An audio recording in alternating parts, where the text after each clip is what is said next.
Some years back, Becky and I had an opportunity to go to India for a mission trip. And it was interesting. We had a friend that we'd actually met in Africa who had moved to try to reach people in India. And it's hard to describe the assault on the senses that India is. It's so colorful, people, places, things, bright, rich, vibrant colors. There are smells, and some good and some bad and some in between, depending on your olfactory senses. And then one of the things that was so challenging was that literally at almost every corner there was an idol. There are over 100,000 gods in the Hindu culture.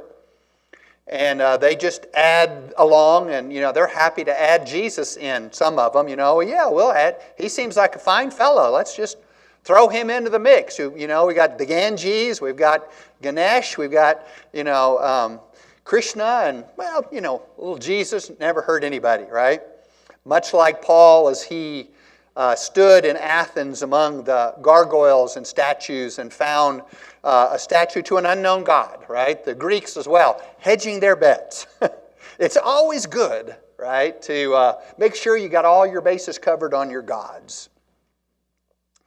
One of the things our friend said was how difficult it was to sleep, the sense of spiritual oppression there.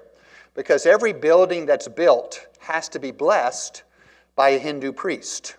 So they come into like every building, every room, and perform a Hindu blessing ritual.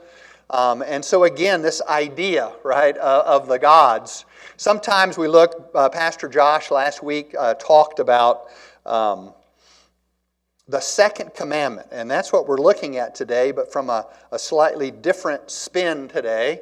And so when we think about this, let's look, I think up on the board will be Exodus chapter 20, verses 4 through 6. And I'm going to read out of the New International Version. It says, "You shall not make for yourself an idol in the form of anything, in heaven above or on the earth beneath or in the waters below. You shall not bow down to them or worship them, for I, the Lord your God, am a jealous God, punishing the children for the sin of the fathers to the third and fourth generation to those who hate me, but showing love to 1,000 generations to those who love me and keep my commandments."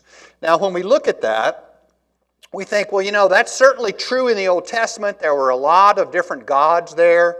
And we think, what does that have to do with today? But as I said, if you go to certain countries, our life in South Africa, there was not so much a worship of ancestors, but there was a fear of them and a sense that they had to try to appease them because the spirits of their ancestors wandered the earth, causing trouble. And I would ask our Christian house mothers, why do your ancestors always want to hurt you?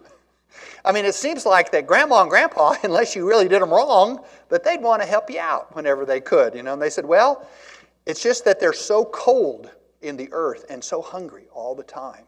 And they just are acting out from these base impulses.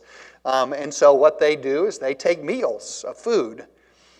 We would go to a graveyard, a cemetery, and see like a water bottle, like what we're drinking today, turned upside down on top of a grave, or food left out into the wilderness for a family meal, and some of the food would go to the ancestor, hoping, right, that Grandma and Grandpa would be nice to them over the coming weeks and months.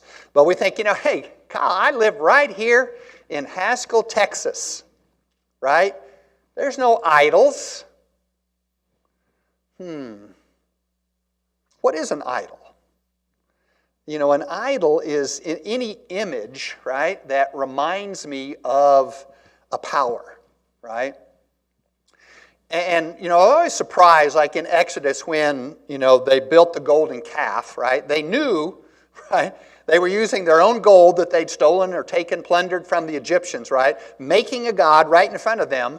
And when it was made, Aaron said, "Here is your God."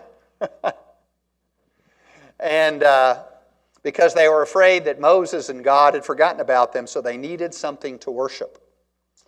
And so there are no crocodile gods, there are no golden calves in Haskell, Texas, but I wonder, are there things, or are there people, or are there situations that we honor more than our Lord Jesus? And I would have to say, I think that that is probably true. Now, what we're doing, and I know that Josh has explained this, but again, we're taking a commandment. We're going to do all 10 of the commandments from Exodus, but then on the next week, after the commandment, then he or I or someone else is going to look at a New Testament perspective of that Old Testament command. And so that was my task that was given to you. And so we're going to be looking, we're going to come back to the Old Testament, but I want us to take a peek at Matthew and at Mark today. And as we look first, and you can flip along with me or you can just listen to me as you see fit. But we want to talk about, again, did Jesus set aside the law? Right? Did Jesus say, well, that Old Testament stuff, that was what they needed back then, back in the Dark Ages. But, we here in the New Testament, we don't need anything like that. And so when Jesus was asked in Matthew, in the Sermon on the Mount, in 5:17, right, people are wondering, right, as he's talking and giving his perspective on some things. And he said in Matthew 5:17, "Do not think that I have come to abolish the law or the prophets. I have not come to abolish them, but to fulfill them." And that word fulfill is an interesting word, right? I mean, did he come to complete them, to finish them off, to put them to bed? But I like instead the way it says, I came to fill them out. I came to flesh them, right? He didn't come to abolish the law, but he came to accomplish their purpose. The New Living Translation says, to fill up or fulfill the intention of the law. Perhaps we could picture the law as a fence, all right? The Old Testament law was a fence that tells us where good and evil stands, right? Good is here, bad is on the other side, right?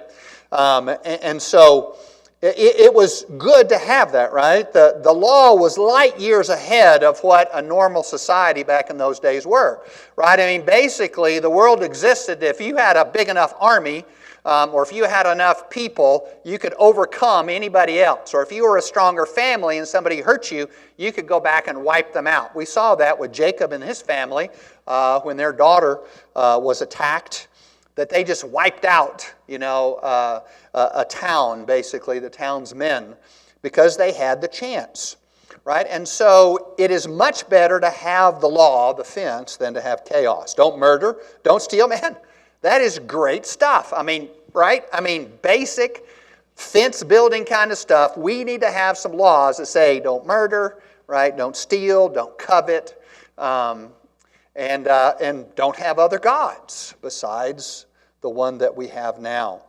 But there was a misunderstanding of some things there, and Jesus helps us with that, right? Let's think about today. Let's say you have a nice big ranch, right? And you build a nice strong fence around your ranch. When we lived in the hill country, the neighbors to the north of us had bought a ranch. It was quite large. It was some of the most beautiful hills in the hill country. I mean, it was gorgeous, right on Highway 87. And he made sure that the fences were strong and did all that kind of work. But what would happen if all he did every day, all day, was patrol the fence? Right? That's all he ever did. Got up in the morning, ate his breakfast, brushed his teeth, took some coffee, got in a four-wheeler, got on a horse if he was an old-fashioned kind of guy, and just went around the edge of the property making sure all the good things were inside and all the bad things were outside. That's all he did all day, right? He's got hundreds and hundreds of the most beautiful country around, and all he does is look at the fence. And so what we begin to see here, right? Have you ever explored? Have you ever lived in your ranch? Do you enjoy all the benefits of what is there, right? And so, should you not murder? Absolutely. But is there something else you ought to do, right? Is there another alternative to live your life? Is it just to avoid, right? Just to walk that fence and make sure nobody and nothing is causing any issue with the law, the fence, or should I be living in that land? Should I be living in that life that shows me all the things I could and should be doing so that I can totally fill up and fulfill the law? Jesus was asked, what's the greatest commandment? Right? And of course, my mind, the first time I read this, it's like, well, probably like number 1, right? No other gods. That sounds like a good one right there. He should pick that one. Or murder, right? I mean, murder is bad. And so maybe he would pick that one. And what's interesting is he picked none of these 10. He didn't pick any of them. He picked Deuteronomy 6, verses 4 and 5, known as the Shema, and Leviticus 19:18 instead. And so what we're finding here, we'll look at that in my first point here, right? God's purpose is not a wooden obedience to the bare minimum good, right? Follow the rules, mend the fence, patrol for bad people to keep them out, and be sure that all of those inside are behaving themselves, right? That's not the end or fulfillment of the law. What he says is, well, let's sum it all up with one word: love. Well, then you ask, well, what's love got to do with it? And so let's look at what Jesus said. In Mark chapter 12, verses 28 through 34. Mark chapter 12. One of the teachers of the law came and heard them debating. And he noticed that Jesus had given them a good answer. And so he asked them, of all of the commandments, which is the most important? The most important one, answered Jesus, is this: Hear, O Israel, the Lord our God, the Lord is one.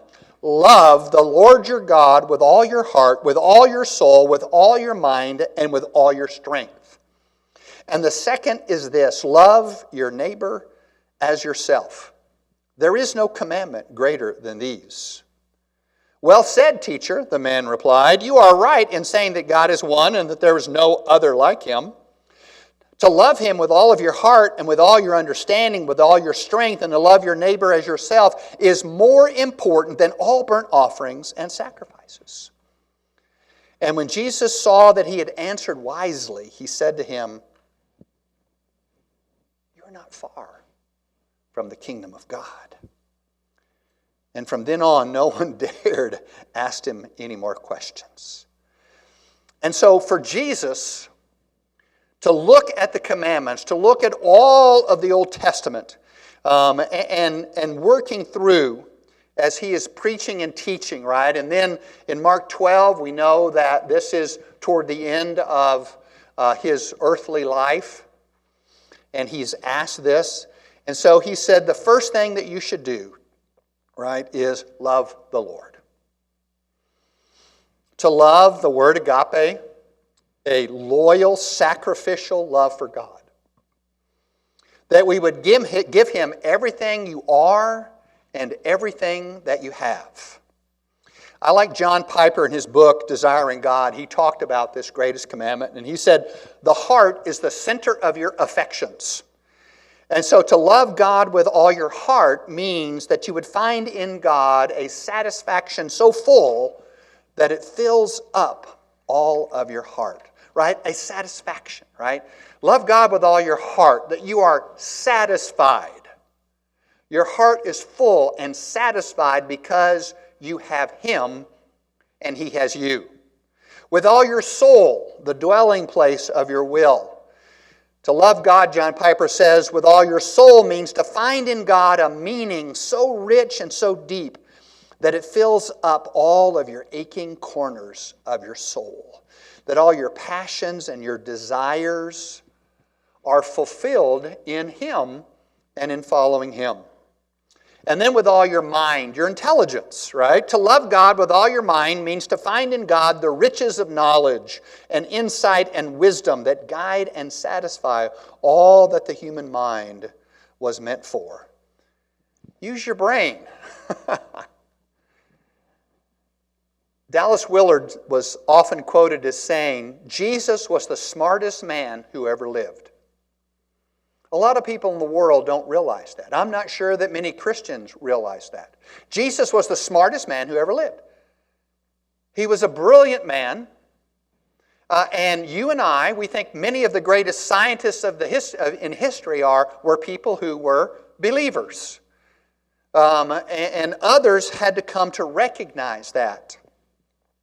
I was talking with a kid in HU that we have the tutoring time in the evening, and I had mentioned that I had grown up as an atheist to the teaching partner that I had, and he was still kind of loitering on the outside, waiting for his mom to pick him up.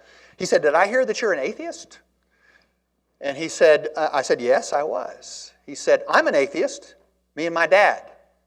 I said, "Really?" He said, "Yeah, we just haven't found the science yet to prove that there's God."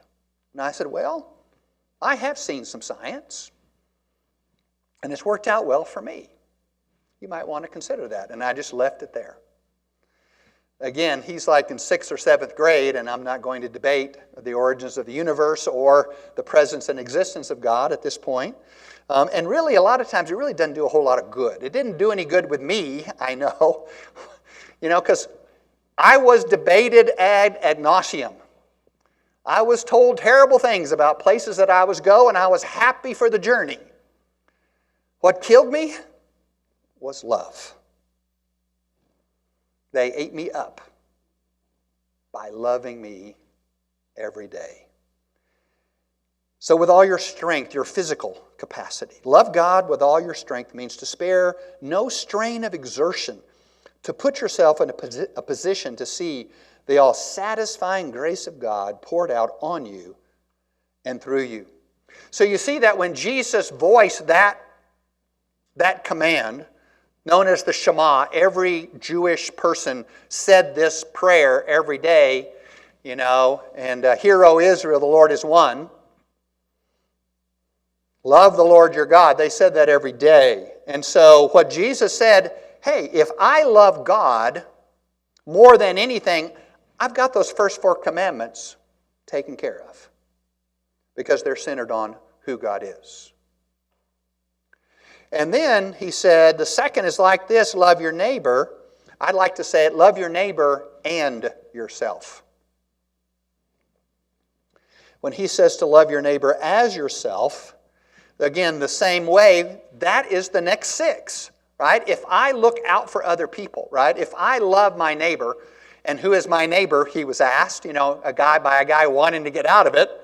He told the parable of the Good Samaritan and said, well, is there anybody in need around you? Is there anybody in need in the world? That's your neighbor. And if I look at people in this way, right, then that changes things. To actively love everyone around you, friend or enemy. There's a story told about a guy who was famous as being known as the love professor. He wrote books and made lectures and taught at a university, and he was just known as the love professor. He was all about the love. And one Saturday, he was working on a project. He was putting in a new sidewalk in front of his house, and so he had the concrete poured, and then he himself was lovingly going back and forth, trying to finish that out, and he worked on it and had finished it out, and it was so beautiful.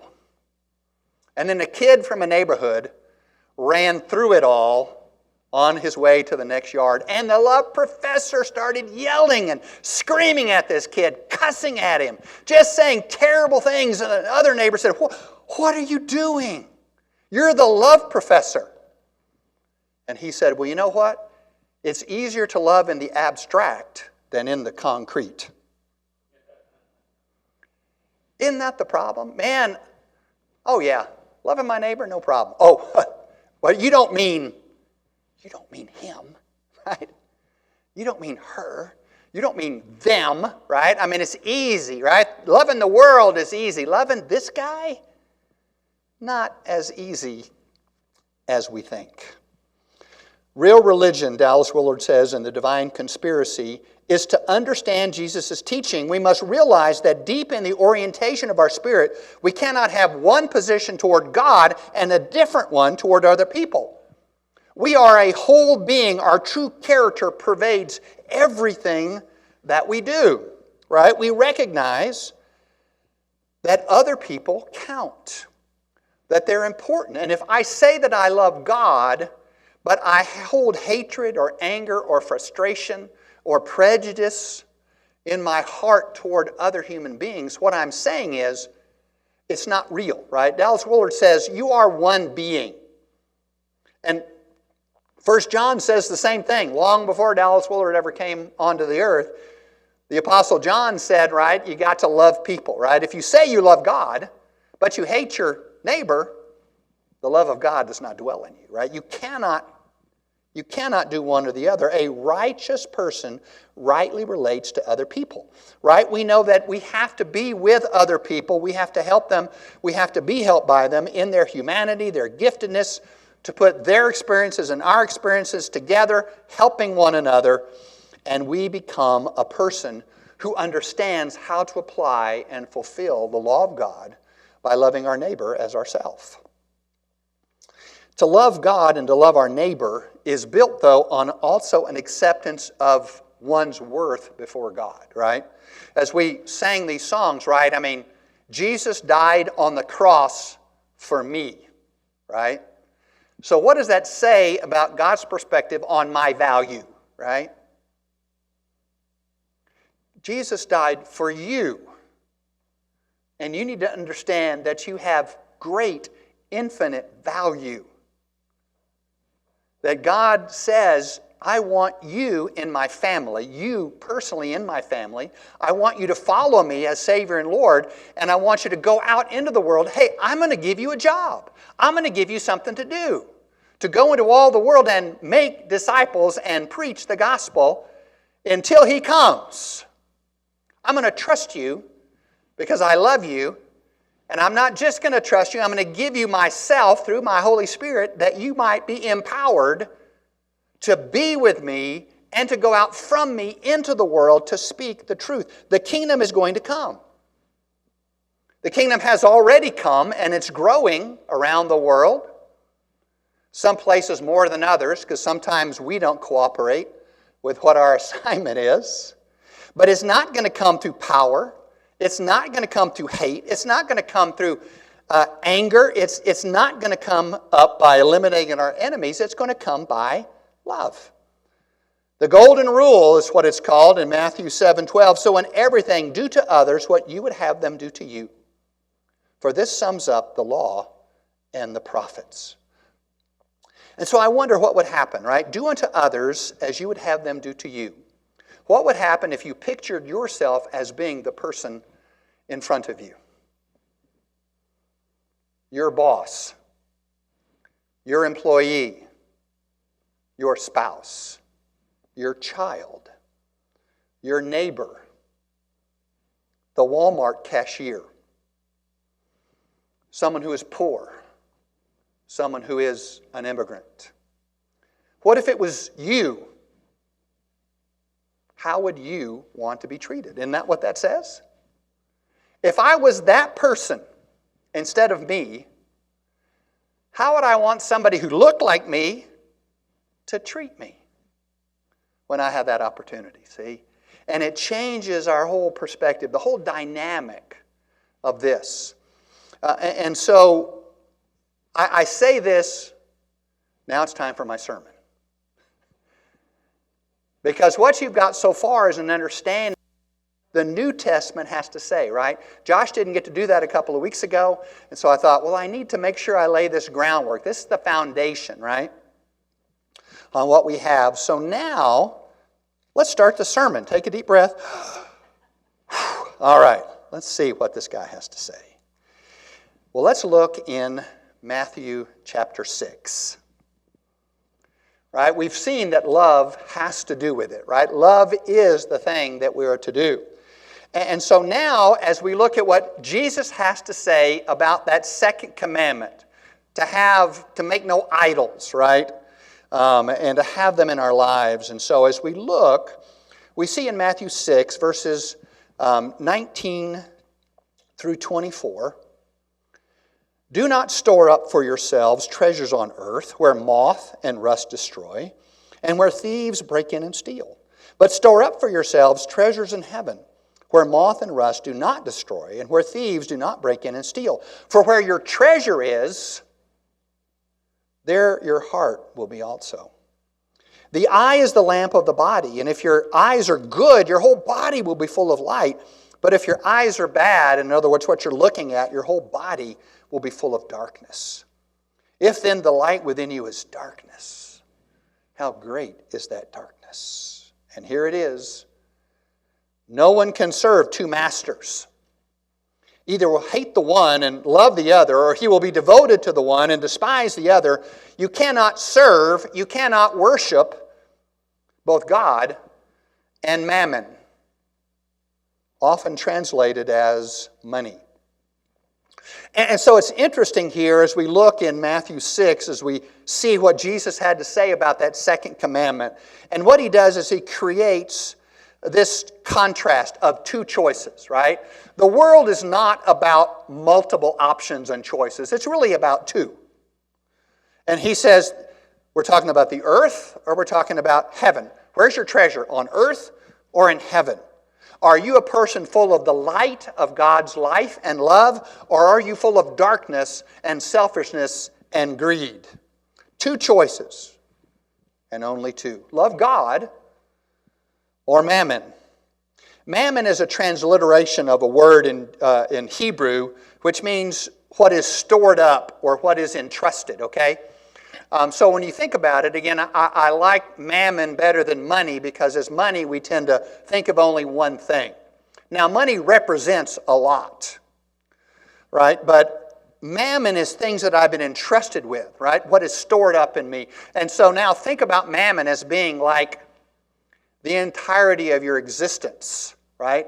Of who you are and what you have and what you do with it. You can either worship stuff, right? Or I can worship God.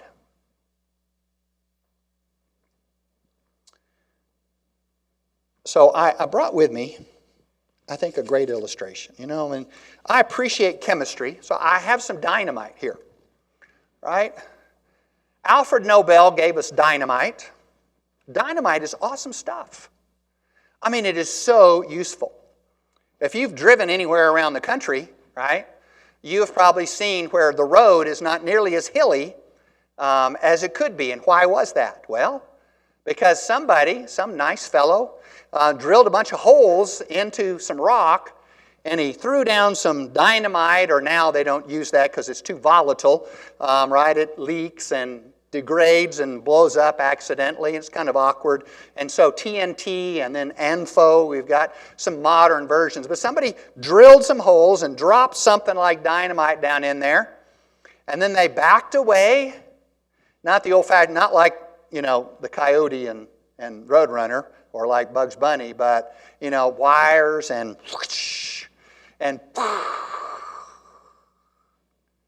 big old explosion. Big old explosion blows away that mountain. Man, that is sure useful. Thank you, Alfred Nobel. Or I have had a chance to be in a mine in South Africa, down a couple of kilometers. And how do they get to that gold? Same thing, right? I'm glad I got my Aggie ring right here, made out of gold, probably pulled out of South Africa, probably from the city that Becky and I lived in for nearly 6 years. Because at one point, 1/3 of the world's gold came out of Welkom, South Africa. And so it was down in those shafts that they had, and they, you know, dig and they plant explosives and they back away and they blow that stuff up and they dig through it and they find that gold. It's so useful, right? Man, build, make a tunnel. You know, I mean, this stuff is is awesome. God, I love it. But Alfred Nobel, it's a story, nobody knows for sure if it's true, but his brother died, and they confused him and his brother, and they put in Alfred Nobel, inventor of dynamite, and it talked about its uses, but it also talked about other things that it did. How many wars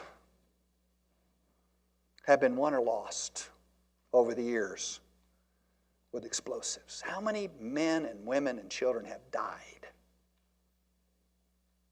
because of this? And that was the thing that shook Alfred Nobel, and so he created, with his fortune, he never married, never had kids, and so the entirety of his fortune built from dynamite and other inventions. He had like 300 different patents. He was an amazing chemist. And he put it all into the Nobel Prizes. And every year in Sweden, right, it's up to, I think, $2 million in various scientific and educational categories, and also a Nobel Peace Prize is awarded, so that Nobel's name is not just associated with killing people, but also with making a difference in our world, right? Dynamite is dangerous as well as useful. It can hurt, it can kill, it degrades, it can blow up in your face. Money is like dynamite. Money is so useful. It's not bad, right? Money's not bad. The Bible is very clear and specific about that. But the Bible also very clearly warns us about what stuff, right, whether it's money or power or other things, what it can do to you over time. I mean, it's so useful. The reason that Becky and I were able to spend our years in South Africa was because of the generous sacrifice of people in our church. People I didn't know had that kind. I mean, people would come up and say, we want to give you X amount of money every month to support you in South Africa. We would just weep. What? The generosity of some of these folks, they had built up money. They had jobs that were very good as far as income was concerned, and they used it for good. The spiritual gift of giving is one of the gifts of the New Testament, one of the gifts of the Spirit. Now, Jesus complimented the widow woman who only gave a penny or two, as being the one who was the most generous because she gave everything she had. But at the same time, there are people who give very generously. They know that the reason why they had the job that they have, that made the money that they have, is not to build up their own kingdom, but to expand God's kingdom, and so they're generous. John Wesley, the founder of Methodism, figured out as a young man, a young preacher, how much money he needed to live on. And as he became more famous, as more money came into the coffers, instead of tithing 10% of his income to the Lord, he began to tithe 90%. And because this is what I need to live on. And I'm going to give to the Lord all that is there. Missions, right? I mean, you think about, again, money. Money, right, is what allows missionaries to go around the world. In our church, the work that we do here is based on our giving. In our town, what can we do for our town, not just through our church, but in general? What can money do to assist our town, to assist our country? Who can be helped? I appreciate those who have made a lot of money in this world who now are trying to invest it into projects the best way they know how to try to impact and help other people. But the problem is money can also be used to manipulate, right? To take things from others, even to hurt them. Because money equals power, right? Money equals power. Money buys power. You know, there are stories, right, about people and how they're using their money to try to manipulate things. And to control markets, to buy politicians, to buy situations, to corner markets, to make sure that nobody else can make money except them. People are using their money to stoke fear. especially involving prejudice or personal greed. You know, I read stories. I'm a news junkie, and I read about some millionaires and billionaires who are doing research because they want to live forever, right? So they're spending all their free money trying to figure out how they can make sure their DNA doesn't degrade, or, you know, what can I eat? What can I do so that I can live longer, right? I've got all this stuff. Just as Jesus told the parable of the rich man who built an extra barn and said, I'm going to sit back and take it easy. And Jesus said, you fool, tonight's the night. I'm coming for you. You'll never see this stuff again. Using human power to get your way, right, shows that you are worshiping false gods. Jesus said you can serve only one master. You are a slave. Paul talked about that of himself. He was a doulos, a lifelong slave of Jesus. And his whole life was built around that. Or you can serve stuff. You can serve yourself. You can serve your things. You can serve money. You can serve power. You can want only your good. But like dynamite, it's very volatile and very, very destructive. Thomas Aquinas was a 13th century theologian, one of the great theologians over the centuries in early times, a Catholic priest. And one time he was in Rome, and the Pope was showing him around at all of the treasures that were in the Vatican. And he said, you remember when Peter and John came to the crippled man, and he said, silver and gold have we none. And the Pope looked around proudly and said, we don't have to say that anymore. To which Aquinas responded, yes, but neither do we say, in the name of Jesus Christ, rise up and walk. Right? You can either worship the stuff, or you can live in the power of Jesus. In his writings, he said that we have substitute gods. Right? These are the gods that we have here in Haskell. Money, power, pleasure, and prestige. Prestige being honor and affirmation and fame. You know, again, there's nothing inherently wrong with money, power, pleasure, or prestige, except when they are the motivation or attachment of our lives, right? It's fine to make a good living, right? There are some professions. You know, I always worry. There was this kid, and I followed him through his college life. He came to the Baptist student ministry, and I asked him what he wanted to do. Well, he was in college for. He said, I want to do computer science. I said, well, why? Because I can make a lot of money. That was his position, right? Not because he loved computers. He just wanted to make a lot of money. Now, you know what I noticed about him during those 4 years? He never grew in his faith. Because he worshiped the possibility of what computer science could do for him. Even when he would go on a mission trip with us, his response to, we say, well, what did God teach you during this week? I could always tell who got it and who didn't get it, right? Because in the share time, the people who got it said, man, I began to realize how poor I am.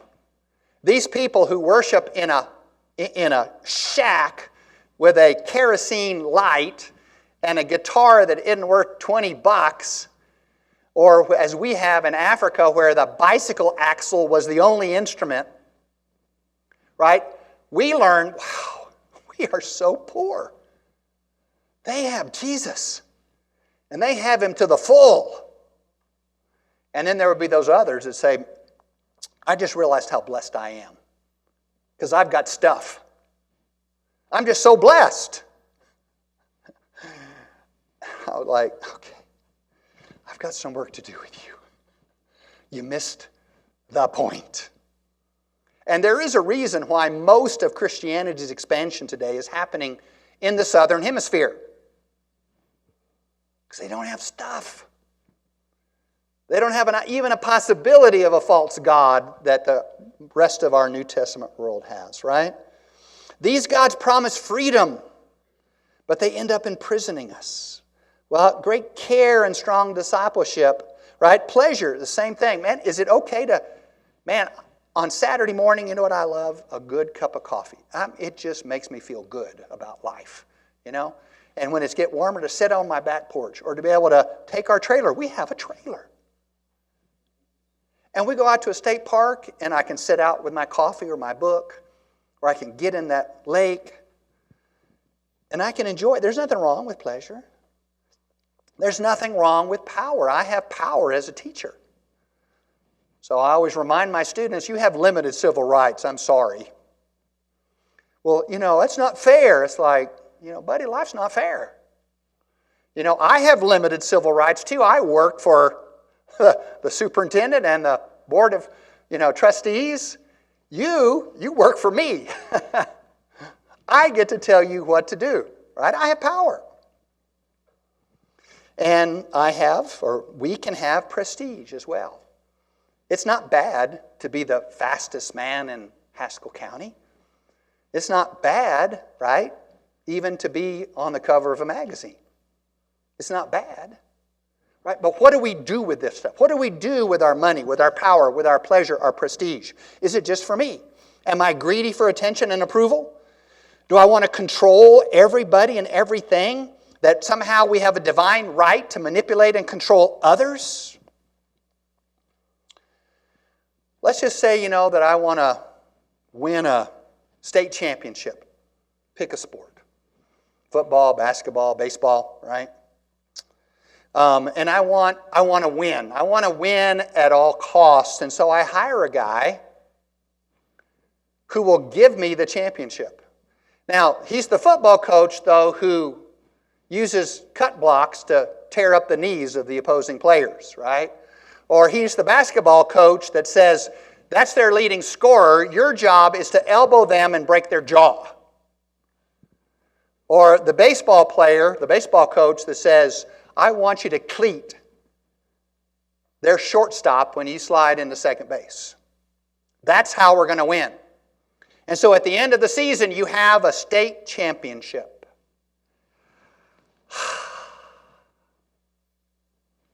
But what did you do? You sacrificed the good, right? To win.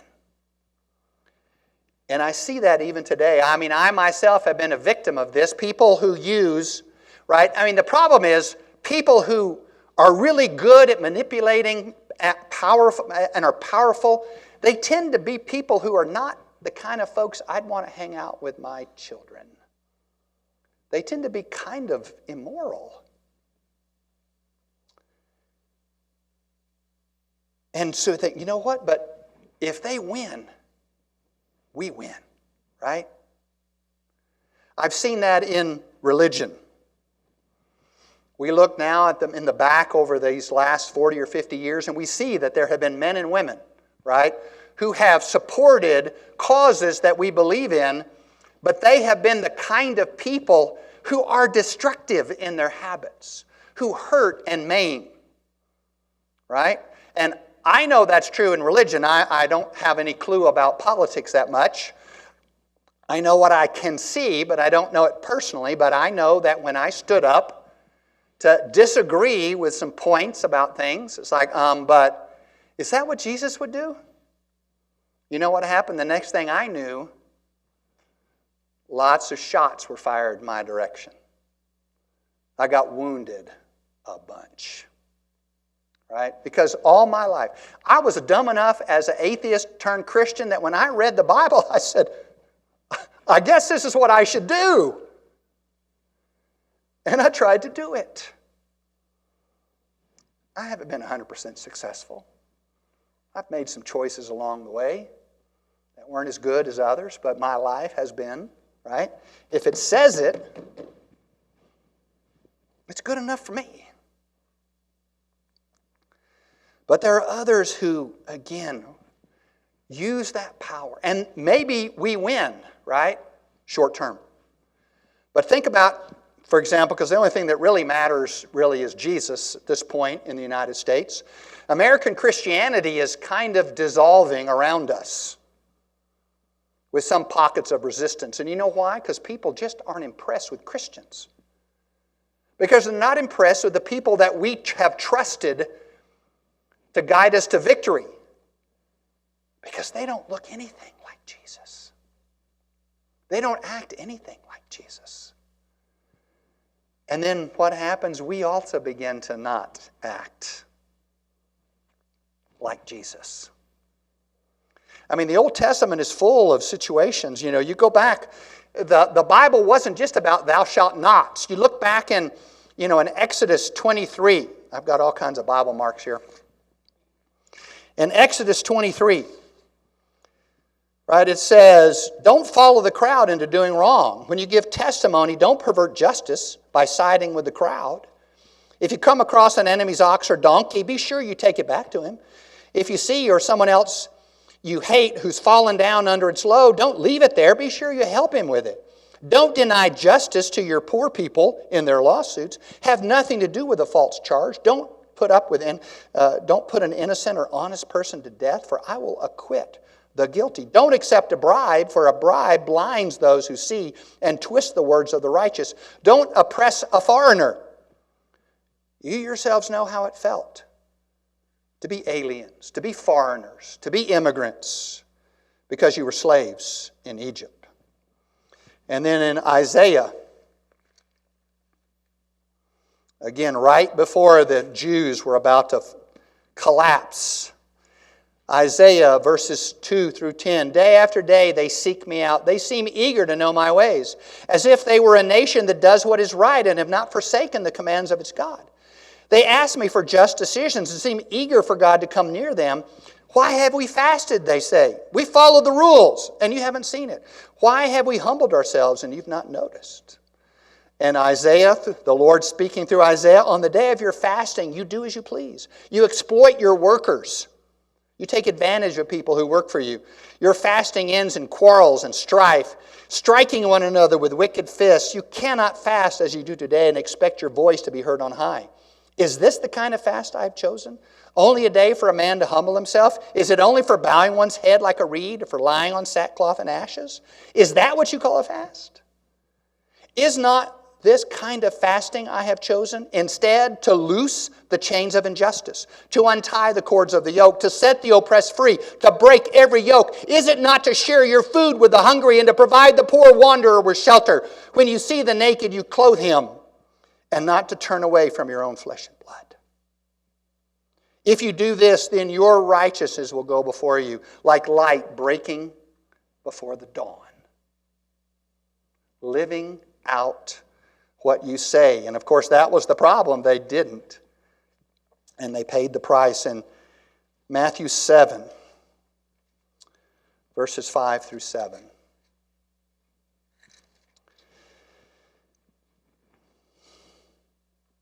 If you really change your ways and your actions and deal with each other justly, if you do not oppress the foreigner, the fatherless, or the widow, and do not shed innocent blood in this place, and if you do not follow other gods to your own harm, then I will let you live in this place, in the land I gave your forefathers forever and ever. But look, you are trusting in deceptive words that are worthless.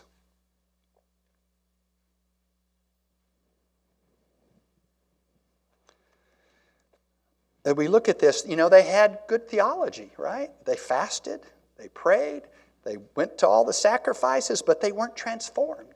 The thing is, the words of the Scripture have to change me so that I become more like Christ, that when people see you and see me, they think, wow, is this what a Christian looks like, right? Helping people, taking care of neighbors and immigrants, the poor, fighting injustice in a corrupt system, making sure your employees are better off and not just you. That's what it means, right? In the New Testament, at the end of chapter 6, Jesus says, don't worry, trust. Seek the kingdom above all else. Live righteously, have right actions, and trust in me. But we don't because we're afraid. We would rather manipulate the world around us. We would rather be safe and comfortable.